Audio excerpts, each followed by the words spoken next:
Saudara, BMKG mengeluarkan peringatan dini agar masyarakat di sejumlah wilayah di Kalimantan Timur mewaspadai hujan lebat disertai petir dan angin kencang. Untuk mengetahui bagaimana perakiraan musim hujan di Kaltim, kini kita telah terhubung dengan Kepala Stasiun Meteorologi Kelas 3 APT Pranoto Samarinda, Bapak Riza Arianur. Selamat sore Bapak Riza. Selamat sore, Mbak. Iya, bagaimana kabarnya Pak? Alhamdulillah baik. Baik Pak, melihat cuaca ekstrim di wilayah Kalimantan Timur dan beberapa hari terakhir ini ada hujan lebat, bagaimana kondisi cuaca dan iklim di Kaltim saat ini Pak Riza? Oke, baik. Kalau kita berbicara tentang kondisi cuaca dan iklim, mungkin yang pertama dari secara globalnya, bahwa sekarang emang wilayah Indonesia sedang dipengaruhi oleh kondisi global yang namanya El Niño. Artinya untuk wilayah Kalimantan Timur pada saat ini kita sedang berada atau masih berada pada musim kemarau. Alhamdulillah hasil pantauan kita 2 hari ini wilayah Kalimantan Timur sudah diguyur hujan, walaupun sifat hujannya tidak merata, artinya masih di spot-spot tertentu saja. Baik, bagaimana perkembangan musim kemarau tahun 2023 ini Pak dari BMKG APT Pranoto sendiri? Baik, untuk perkembangan musim kemarau, di pertengahan bulan Juli, hampir seluruh wilayah Kalimantan Timur sudah memasuki musim kemarau, di mana puncak musim kemarau dari hasil pantauan kami terjadi di bulan Agustus dan di awal bulan September, di mana seperti kita ketahui juga pada saat puncak musim kemarau ini terjadi beberapa fenomena seperti semakin meningkatnya titik-titik panas khususnya di wilayah Provinsi Kalimantan Timur. Dan yang paling menarik adalah sempat surutnya permukaan Sungai Mahakam, dan ada berita juga bahwa di wilayah Hulu, di wilayah Mahakam Hulu dan Tubar juga terjadi penurunan level air sungai. Baik. Apakah fenomena El Niño ini mempengaruhi musim hujan di Kaltim Pak Riza? Oke, baik, kalau kita bicara El Niño, hasil monitoring dan analisis kita sekarang ini bahwa indeks ENSO yang terpantau untuk akhir 30 September kemarin sebesar plus 1,68. Artinya El Niño ini pada level atau kategori moderat. Nah, apa pengaruhnya terhadap musim hujan di wilayah Provinsi Kalimantan Timur? Yang pertama, kemungkinan awal musim hujannya menjadi mundur lebih dari kondisi normalnya, ataupun jumlah curah hujan bulanannya sedikit lebih kurang daripada kondisi normal. Baik, bagaimana pantauan BMKG terhadap kabut asap yang belakangan ini banyak dikeluhkan masyarakat Pak Riza? Oke, baik, tentang fenomena kabut asap yang beberapa hari ini menyelimuti kota Samarinda.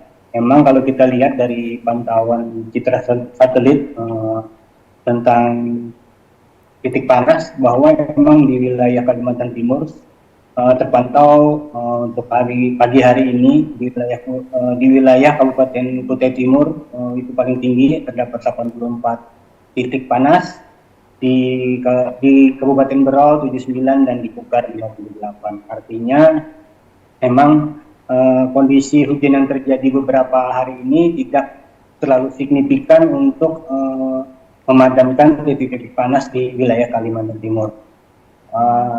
Terus fenomena yang menarik seperti tadi pagi wilayah Samarinda khususnya diselimutin kabut.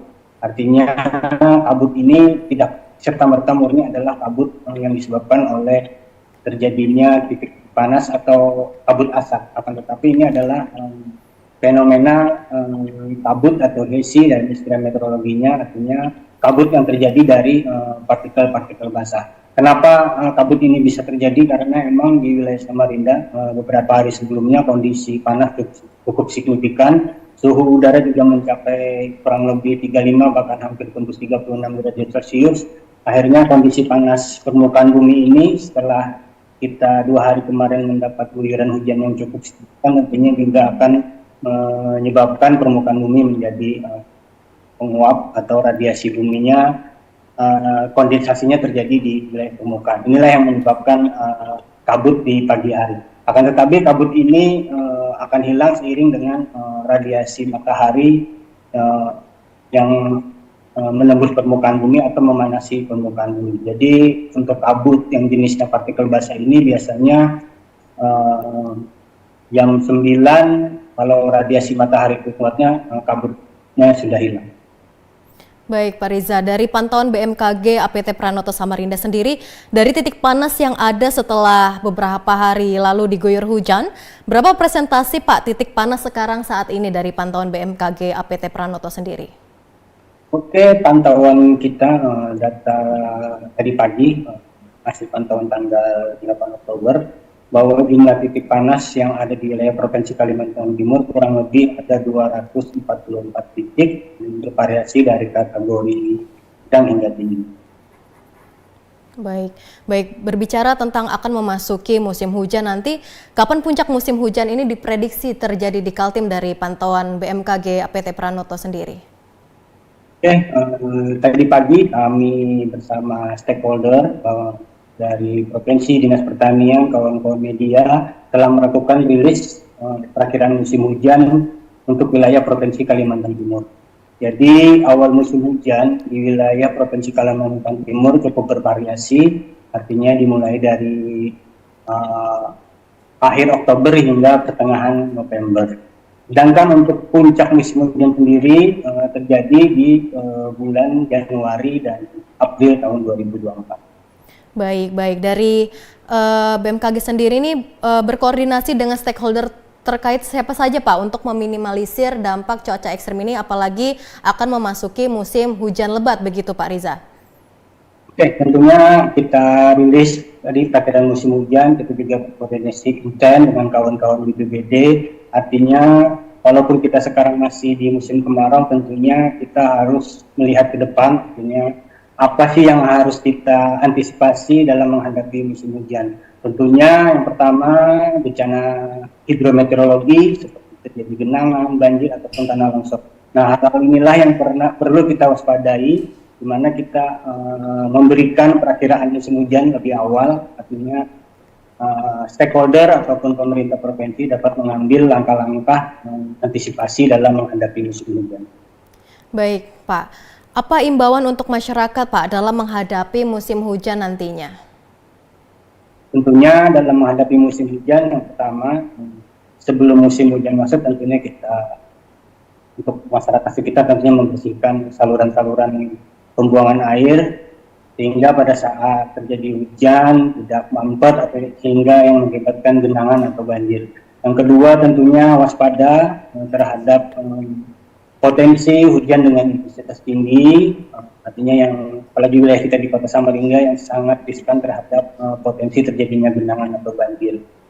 Yang ketiga untuk masyarakat khususnya yang tinggal di lereng-lereng yang mempunyai resiko terjadinya longsor juga tetap waspada, artinya hujan dengan intensitas tinggi dapat berpotensi untuk terjadinya longsor di daerah-daerah tersebut.